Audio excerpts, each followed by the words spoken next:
Hello, I'm Amanda Walker, and welcome to Inside America, the show that brings you insight and analysis of the biggest issues facing the United States right now. On this week's show, Donald Trump swings an axe deep into the American state. Thousands of government workers have lost their jobs already, and whole departments face permanent closure.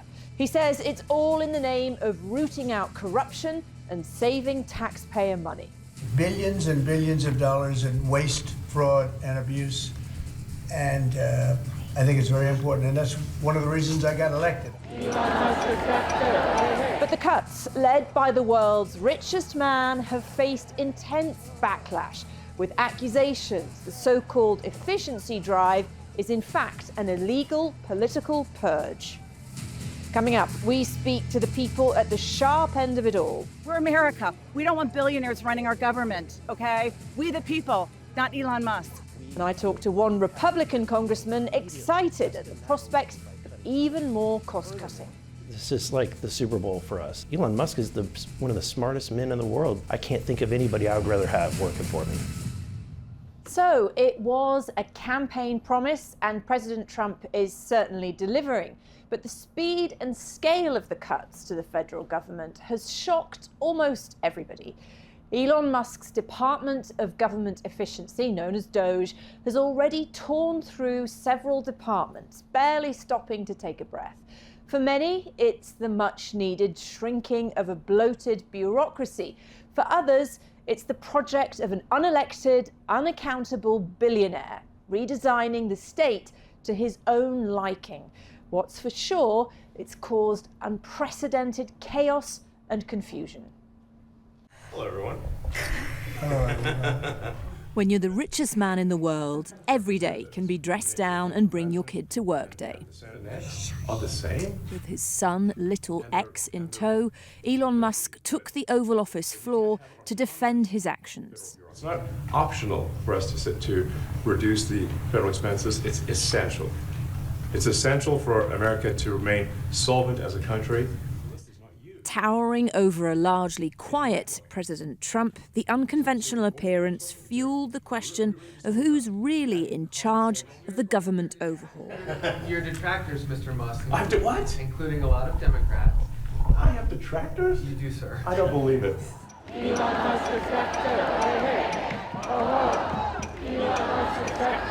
The bulldozing of federal agencies is sending shockwaves through its ranks. Rage for Donald Trump is being eclipsed by feelings towards the chief architect of the Blitz. So what would you like to say to Elon Musk? I would say, no one elected you. You have no authority here. Yeah. Go back to running your businesses and leave the federal government alone. It's disgusting. So, Musk, just go away. Just leave. You are damaging. You have enough money, enough power. We're America. We don't want billionaires running our government, okay? We the people, not Elon Musk. Get the hell out of the country, and I would like to see you in prison for illegal, immoral, unethical, and unconstitutional activities. Trump also caps agency hiring and further institutionalizes the power of Elon Musk's Doge. As well as anger, there's shock at the breakneck speed of it all. Another executive order coming down the pipeline. Federal News Network is a radio station for government workers. You must be a lifeline right now for those federal workers, because this is pretty confusing, a lot of it, right? I think a lot of federal employees and contractors look to us to keep up, right? There's so much that's happening, and what we're trying to do through on-air, online stories and information and interviews is just try to keep them abreast as best as possible. Now, that's not always easy. Things are moving a mile a minute, it feels like. We knew the Trump administration had promised shock and awe, and I think that's what they're delivering. What has been the reaction so far? That shock and awe is turning lives upside down. Remember that these are people. These people have lives. These people have families. They have mortgages to pay and bills to pay. And they came into government to do a noble service. And I think that's really what's getting lost. And now we're going to get right into contracts and procurement. Peter Boone has spent 4 decades working as a contractor for USAID, the first big target of Musk's Department of Government Efficiency. So the plug has been pulled very sharply. What impact is that having on the ground? There's shock and dismay. I've just got back from Africa. I was in Nigeria last week, and the headlines all over the news. You know, it's a big deal in these countries. The U.S. provides Nigeria with something like $100 million a year of foreign aid or more. And that aid is going to vital things like medication, keeping people alive, right? I mean, is that serious? That's very serious. The PEPFAR program of USAID has been said to have saved 25 million lives throughout Africa. And if the plug is pulled on that, they say about 10 million people will die quite soon. That's extraordinary. You spent decades on the ground in these countries. You've made friends, as you say. You've seen lives being transformed, lives being saved. How do you feel about what you're witnessing? Terrible. Really upset. It's also less than 1% of the budget. So if we're talking about budget relief, it's not going to move the needle much if you shave, 0.5% off the budget spending. That's not where the money is. When the gutting is over, it's hard for people to see how government will function. The government's not perfect. I will never defend the government to say everything they do is perfect. There are problems for sure. There are mistakes they make. But I think what people don't understand is how the government impacts their life. And what is happening today with the number of employees that potentially are going to be heading out the door, that will really affect the services that average Americans get. And I think that's the big concern. Well, despite fierce opposition, the Doge operation does have the support of many Americans who believe their tax dollars are being squandered. For Republicans, the shrinking of big government has been a political dream for decades. I met Congressman Eric Burleson of Missouri, who sits on the Doge subcommittee in the House of Representatives. I asked him if he was happy with how quickly Elon Musk is moving. This is like the Super Bowl for us. This is an amazing. This is what we've been seeing, a decay in the United States, a financial decay, of irresponsibility for the last few decades, and we knew that something has to change and has to be done, and so I'm excited to be in Congress at this moment in history. Are there any issues about the way Elon Musk is operating that concern you? No. In fact, I think he's extremely transparent. I find him to be very compelling. Look, the guy is worth $400 billion. He doesn't need Congress. He doesn't need to do this. He's volunteering his time, paying other people personally, this team of people that he has on Doge. And look, I think that you ask any CEO of any Fortune 500 company or any governor of any state, and if you said, hey, we're going to bring Elon Musk in to be a free consultant and a team of geniuses, would you accept that? No one would turn that down. This is a tremendous asset to the United States of America, and I'm excited to see it happen. I want to put to you, to get your response, some words from Democratic Congresswoman Val Hoyle, who recently quit the Doge caucus. She said that she was on board with the notion of efficiency, but to quote her, however, it is impossible for us to do that important work when unelected billionaire Elon Musk and his lackeys are set on burning down the government and the law to line his own pockets and rip off Americans across the country who depend on government services to live with dignity. What's your response to that? There's so many false allegations in that. I don't know where to begin. I'll start with that he's lining his own pocket. Show me where he's lining his own pocket. You can't. His own wealth has increased by billions since Donald Trump's victory. That's because of what his personal, private financial business, not because of the actions that he's taking in Doge, finding waste, fraud, and abuse. That's not personally. There's no direct connection. And then the other thing I would say is that when they're talking about him being an unelected official, the entire government is made up of people other than the elected officials. The entire government is unelected officials, because that's what the president has to do. He has to appoint somebody. And if you're going to hire somebody, Elon Musk is one of the smartest men in the world, very successful. I can't think of anybody I would rather have working for me. And you say he's transparent. The Democratic minority on the Doge House subcommittee has called on him to be subpoenaed, which Republicans have rejected. If Musk is as transparent as you say he is, why not just do that? Because we know that it would be a circus. It's not the Oversight Committee, we saw what happened in the first Doge hearing. Instead of talking about policy, they commit ad hominem attacks and attack the individual. They called him a okay? That is not responsible discourse or rhetoric.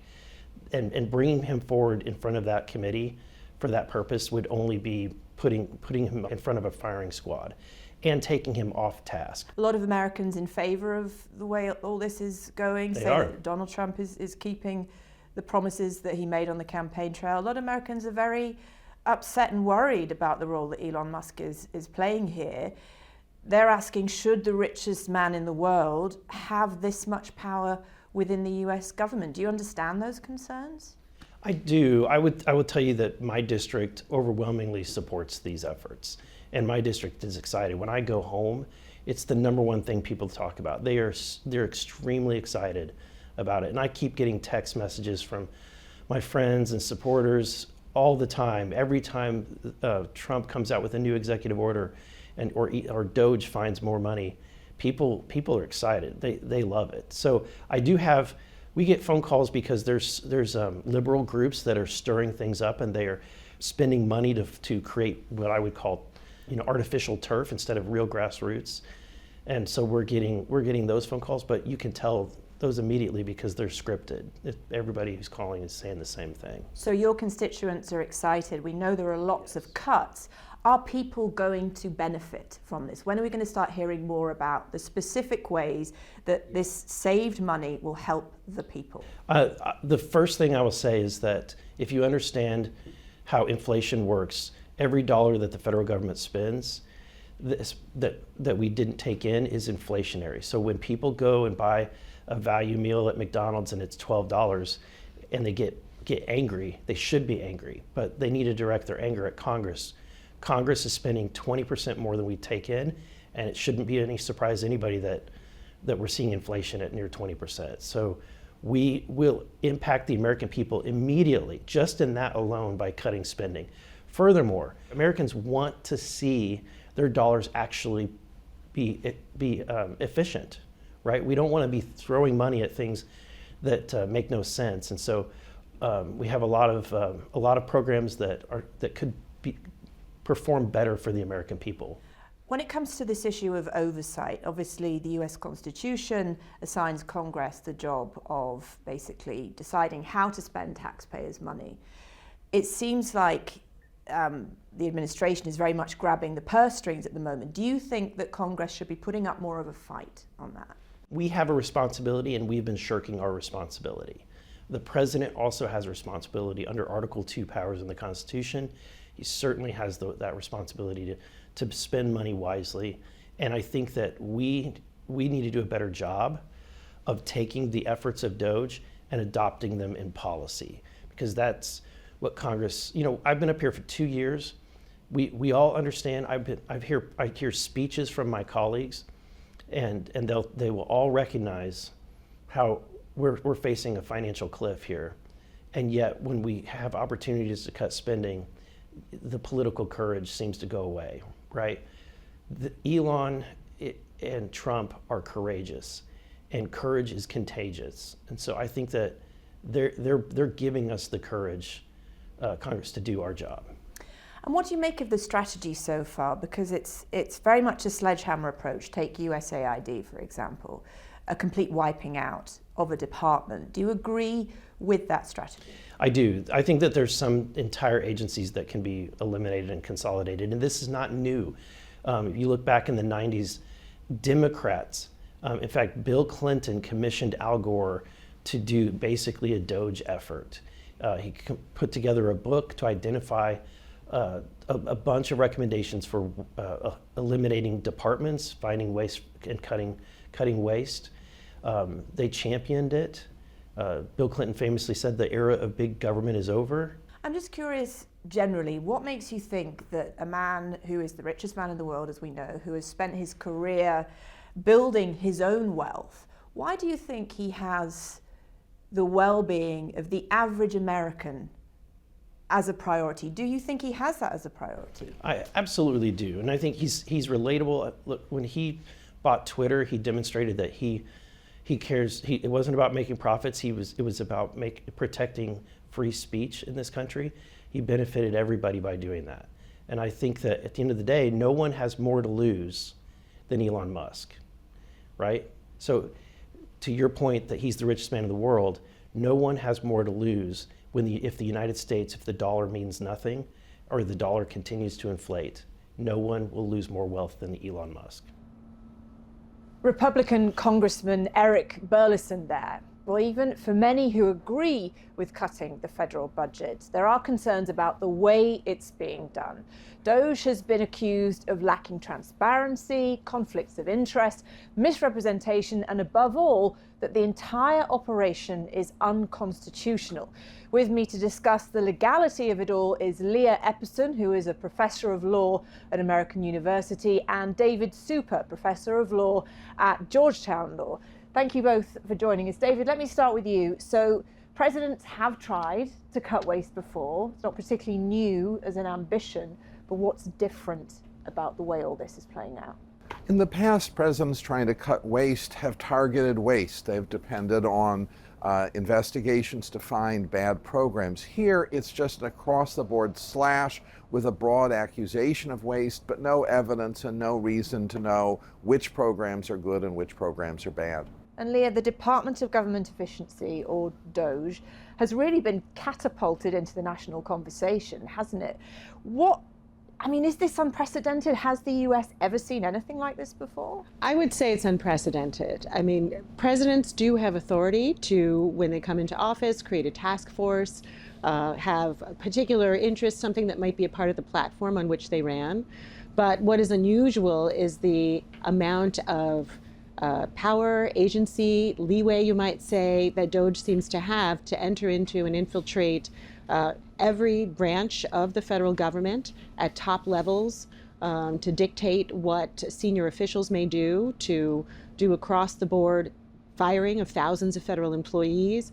Those pieces are unprecedented, and particularly one could say done so by a task force that's been created in a way that keeps it quite separate from the usual processes that would be used for one might call principal officers of a president's cabinet. So this is an unelected, unvetted person coming in with significant ties, both domestic and international, to what the government does in terms of his money. And practically speaking, David, what we're talking about here is stopping the funds that have already been approved for government use. So what's the legality of that? Is it legal? No, it's not. The Supreme Court has ruled by 9-0 vote that the president does not have the power to impound funds that Congress is directed to be spent. Sometimes Congress says you can spend this or not, and then the president is free to do as he sees fit. But the bulk of this money is money Congress has decided should be spent, and the president has a duty to take care that the laws be faithfully executed. He's not doing that. So, Leah, what powers does the judiciary have when it comes to countering what Doge is trying to do? Well, I think that is where we're seeing most of the action right now. There have been dozens of lawsuits filed. If one were to think of a sort of basic civics exercise about how the American government works, we have a system of government that was created in response to tyranny and the idea that no one branch of the United States federal government should have too much power. So the president takes care that the laws are faithfully executed. We have an elected legislature, and then we have an independent judiciary. So its role is to really serve as that backstop. And I think what we are seeing now are dozens of cases percolating through the federal courts challenging the expansive power that is being used by Doge. Let's get into some of the detail of what the courts are actually saying in response, David. We're hearing this term arbitrary and capricious when it comes to pushback against these actions. What does that actually mean? It means acting without regard to the evidence, without regard to the law. There no doubt are some programs that could benefit from being cut, but they're not bothering to find out what those are. They're taking a superficial look and saying, let's get rid of this. So the stories are coming out where they got rid of the people who keep our nuclear weapons safe, and they got rid of the people who are working on what may be a blooming bird flu pandemic. They got rid of the people who repair the radars that air traffic control systems use. This is arbitrary and capricious when you don't bother to look at the facts. You just act on a whim or an impulse or a prejudice. So the sense that you just don't like an agency? Yeah. Is that what we're talking about? Yeah, or that you suspect that all federal employees are up to no good. I'm sure there are some that are up to no good. There's over 2 million of them, but you're acting as if they're all the same. Or in the case of USAID, when Stephen Miller said that 98% of employees, no particular basis for this, I don't think, were leftists. Is that under that umbrella of arbitrary and capricious? That is. That also brings up a separate problem, which is the First Amendment. The government is not allowed to reward or punish people for their exercise of free speech, petition the government, and so on. So even if Stephen Miller is right that these workers are predominantly leftists, I don't think he is, that's not an appropriate thing for the government to do. Yeah, so Leah, when it comes to the courts, right now we're in this whirlwind. There's all these cases and it feels kind of overwhelming. Once they start to reach conclusions, what position are we in if Trump starts ignoring court rulings? Well, that is the big question. I mean, when you talk about U.S. federal courts, people often say, and there's an old phrase from the founding of the country, that it's the least dangerous branch because it lacks the power of the purse, the funding, or the sword. So really, there is not a well-developed enforcement mechanism that's part of the independent judiciary in the United States. And so what we're seeing now is, I think, a kind of wait and see whether there would be that kind of outright defiance from judicial decisions, which, although we have heard perhaps some talk on what people might call the media taking a clip of what Vice President J.D. Vance may have said, we have not seen an explicit outright defiance of federal court decisions. And time will tell. I mean, these have not reached the Supreme Court yet. They will not all reach the Supreme Court. Only a fraction will probably get there. So we do have lower courts where their decisions may be the final decisions in some of these cases. And we've seen thus far, I think, a lot of questioning of the power of Doge. We've also seen some cases in which lower courts are allowing Doge to continue because they are waiting for, one could say, more facts, more evidence of exactly how the actions of Doge are harming people.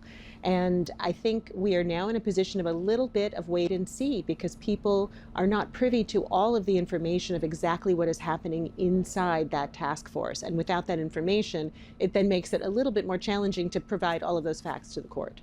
Right, and you have these big, sweeping legal questions, but you also have individuals here in terms of their own jobs. You know, you have situations like saying paid leave until September.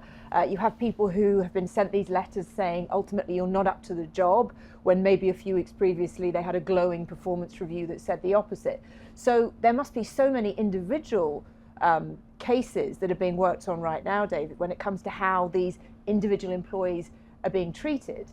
Oh, there are. And the irony of this is that although this is being done in the name of fighting government waste, we're going to have an enormous amount of government waste here, because we're going to have people who were wrongfully fired given back pay, so we'll pay out the salaries but not get the work. We have contracts that are being improperly canceled. They're going to win breach of contract actions. We'll pay out the money, but we won't get the work. It's very wasteful.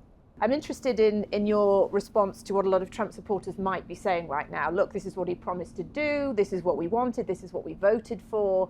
If he has to defy the courts, so be it. Why does this matter? Well, we elected a president. We didn't elect a king. That wasn't on the ballot in November. We elected someone who would take office subject to the checks and balances of our constitutional system that have been established for over 200 years.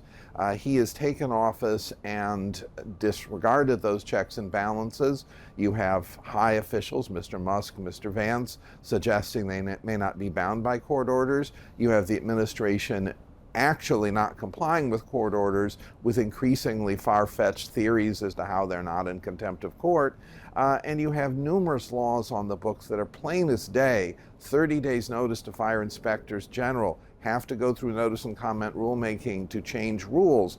Clear procedures that have been followed by presidents of both parties, including Mr. Trump, for years, that they're disregarded. That was not on the ballot in November. Just both of you briefly, we're running out of time, but we've heard the phrase constitutional crisis a lot lately. Leah, are we there? Yes, I do think we're there. When you look at what constitutes a constitutional crisis, as David said, we have a constitution that has a system of checks and balances to ensure separation of powers. And what we have now is an executive branch in defiance of that separation of powers and, quite frankly, in defiance of pieces of the Constitution. David? Yes, there is. George Washington rejected the notion that we would have an American king, and this is now being reasserted. Okay, thank you both for your time. Thank you. Well, the cuts do not stop here. Several big beasts of the American federal government remain on the chopping block. We will continue to try and stay on top of it right here on Inside America. Thanks for watching.